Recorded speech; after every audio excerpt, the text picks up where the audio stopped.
Hello friends, कैसे हैं आप सभी लोग। आशा है आप सभी लोग अच्छे होंगे, स्वस्थ होंगे, मस्त होंगे। This is Suraj Chaudhary and today we are going to discuss about physics. ठीक है, आज हम लोग फिजिक्स के बारे में पढ़ेंगे। ठीक, जैसा कि आप सभी लोग जानते हैं कि इस चैनल पे आपको सारी चीजें उपलब्ध कराई जाएंगी, चाहे वो किसी भी सब्जेक्ट का हो। चैनल आपको सब कुछ देगा, चाहे आप 9th में पढ़ रहे हो, 10th में पढ़ रहे हो, 11th की बायोलॉजी मिलेगी, 12th की बायोलॉजी मिलेगी। ठीक है, लेकिन 9th 10th को आपको पूरा का पूरा मिलेगा साइंस, कंप्लीट साइंस हम लोग यहाँ पे प्रोवाइड कराएंगे। ठीक है, तो आज हम लोग इसी के क्रम में आज हम लोग पढ़ने वाले हैं फिजिक्स, जिसका पहला इंट्रोडक्शन क्लास है। तो चलिए हम लोग फिजिक्स के बारे में थोड़ा सा जानते हैं। ठीक है, तो दोस्तों आपका जो फिजिक्स है उसके बारे में हम लोग थोड़ा सा जानेंगे, जो मैंने पहले से ही लिख रखा है कि इससे आपका ज्यादा समय का नुकसान ना हो। ठीक, तो यहाँ पे फिजिक्स लिखा हुआ है। तो सबसे पहले आपको जानना चाहिए कि जो फिजिक्स है वो ग्रीक वर्ड से आया है। ठीक, ग्रीक भाषा के कुछ शब्दों से लिया गया है, जिस शब्द का नाम क्या होता है, फ्यूसिस। ग्रीक भाषा से लिया गया जिस वर्ड का नाम क्या है, फ्यूसिस नाम है। फ्यूसिस का मतलब क्या होता है, नेचर। नेचर का मतलब होता है प्रकृति। ठीक, तो आपको ये ध्यान रखना होगा कि जो फिजिक्स है वो ग्रीक भाषा के फ्यूसिस नामक वर्ड से लिया गया, जिसका मतलब क्या होता है, नेचर होता है, प्रकृति होती है। अब आपको फिजिक्स की डिफिनीशन आनी चाहिए। तो फिजिक्स की डिफिनीशन में आपको बताता हूं कि physics is a branch of science.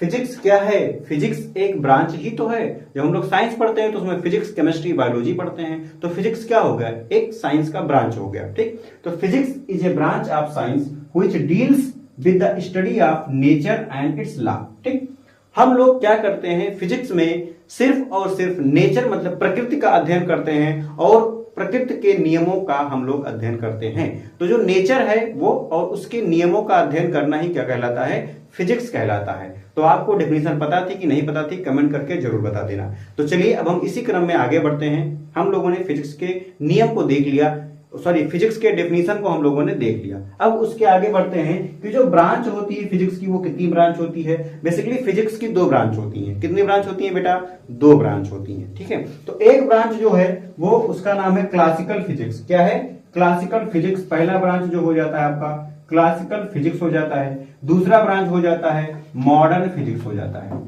क्या हो जाता है, मॉडर्न फिजिक्स हो जाता है। अब बच्चों आपके दिमाग में आना चाहिए प्रश्न कि आखिर क्लासिकल फिजिक्स क्या होता है और मॉडर्न फिजिक्स क्या होता है। तो आप टेंशन ना ले, मैं यहाँ पे हूं, टेंशन लेने का नहीं। ठीक है, तो देखो यहाँ पे 1600 पहले की अगर हम लोग बात करें तो फिजिक्स जो थी वो फिजिक्स क्या थी, वो थी क्लासिकल फिजिक्स थी। कैसी फिजिक्स थी, क्लासिकल फिजिक्स थी। और 1600 के बाद की जो फिजिक्स आई वो मॉडर्न फिजिक्स आ गई।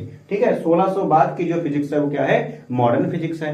अब उसके बाद देखिए जो क्लासिकल फिजिक्स है उसके फादर की अगर हम लोग बात करें तो सर आइजैक न्यूटन। क्या कौन है भाई, sir Isaac Newton is the father of classical physics. और यही इसी क्रम में हम लोग अगर मॉडर्न फिजिक्स के फादर की बात कर लें तो Albert Einstein is the father of modern physics.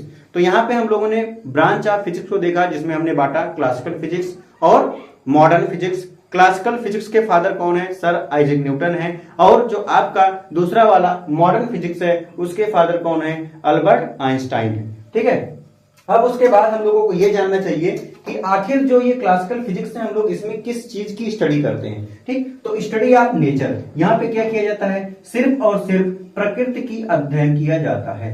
सिर्फ और सिर्फ प्रकृति का अध्ययन किया जाता है, मतलब हमारे आसपास जो पहाड़ हैं, झरने हैं, नदियां हैं, या फिर प्राकृतिक चीजें हैं, सनलाइट है, ठीक है, टेम्परेचर है, ये सब चीजें जो हैं उनका स्टडी किस में किया जाता है, सिर्फ और सिर्फ हम लोग उसको पढ़ते हैं क्लासिकल फिजिक्स में पढ़ते हैं। अब देखिए इसके जो कुछ और सारे एग्जाम्पल हो जाते हैं, जैसे कि मैकेनिक्स है, यांत्रिकी हो जाता है, और थर्मोडायनेमिक्स हो जाता है। क्या हो जाता है, मैकेनिक्स और थर्मोडायनेमिक्स, ये क्या है, किसके एग्जाम्पल है, क्लासिकल फिजिक्स के एग्जाम्पल हो जाते हैं। अब हम लोग आते हैं मॉडर्न फिजिक्स पे। मॉडर्न फिजिक्स क्या, किसमें क्या किया जाता है भाई, स्टडी ऑफ एनर्जी। हम लोग इसमें क्या करते हैं, ऊर्जा के बारे में, ऊर्जा का अध्ययन करते हैं। ठीक है, ऊर्जा की स्टडी में स्टडी ऑफ एनर्जी क्या कहलाती है, मॉडर्न फिजिक्स कहलाती है। अब इसमें क्या क्या पढ़ेंगे आप, सोर्सेस ऑफ एनर्जी पढ़ेंगे, study of matter and energy पढ़ेंगे। आप लोग इसमें मैटर के बारे में पढ़ेंगे और उनकी एनर्जी के बारे में पढ़ेंगे। ठीक है, तो अभी हम लोगों ने जब बात किया था कि फिजिक्स की डिफिनीशन क्या थी तो उसमें बताया गया था कि study of nature and it's law.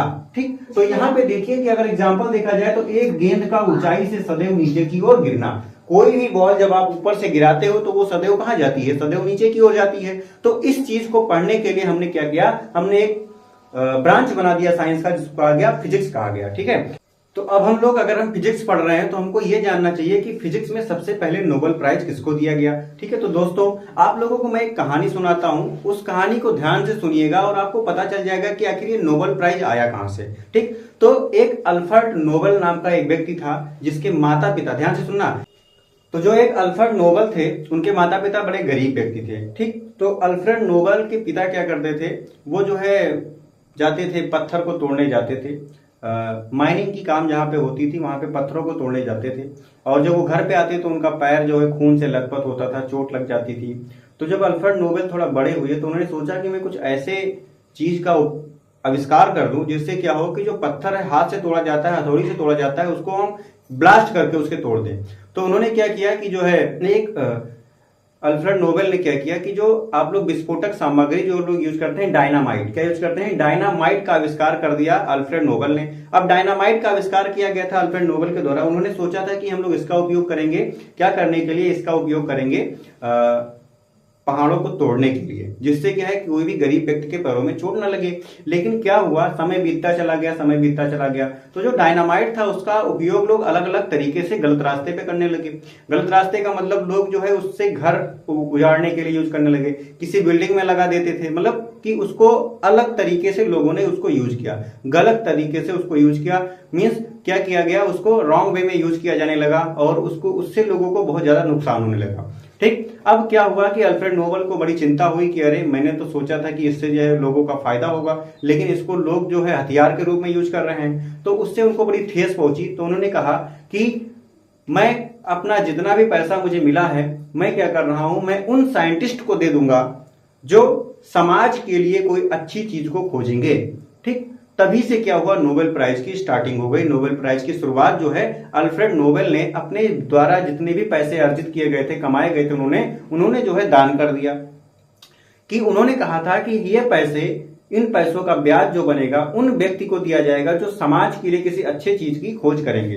ठीक है, तो सबसे पहला नोबेल प्राइज अगर फिजिक्स की बात किया जाए तो विल्हेल्म रॉन्टगेन ने पाया था। विल्हेल्म रॉन्टगेन ने पाया था किसकी खोज के लिए, एक्सरे की खोज के लिए उनको मिला था। अब उसके बाद अगर आप इंडियन हैं तो इंडियन की बात कर ली जाती है।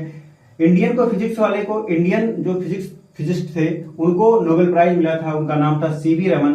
ठीक है, सीवी रमन जी को मिला था, और किसके लिए, रमन स्कैटरिंग की खोज के लिए मिला था। तो आई होप अल्फ्रेड नोबेल की जो बात थी उसके द्वारा नोबेल प्राइज बनाया गया। ये वाली कविता, सॉरी ये वाली कहानी आपको ध्यान रहेगी, और यहीं पे हमारा थोड़ा बेसिक जो इंट्रोडक्शन था फिजिक्स का वो टॉपिक खत्म होता है। हम लोग आगे से जो है 9th का पहले हम लोग चैप्टर कवर करेंगे मोशन। ठीक है, फिर उसके बाद हम लोग फिजिक्स जो है क्लास 10th का पढ़ेंगे। ठीक है, reflection and refraction of light पढ़ेंगे। तो हमारे चैनल पे बने रहिएगा और आपको सारे वीडियोज मिलते रहेंगे। जय हिंद, जय भारत। हमारे चैनल को शेयर कीजिए ज्यादा से ज्यादा, जिससे लोगों तक ये पहुंचे कि इस चैनल पे साइंस कंप्लीट पढ़ाया जाने लगा है और सूरज सर के द्वारा पढ़ाया जाता है। तब तक के लिए मिलते हैं हम लोग नेक्स्ट वीडियो में। जय हिंद, जय भारत। अच्छे से पढ़ते रहिएगा। कोई डाउट हो तो प्लीज कमेंट कीजिएगा, हमारा व्हाट्सएप नंबर है उस पर जो है मैसेज कर दीजिएगा। Bye bye, take care.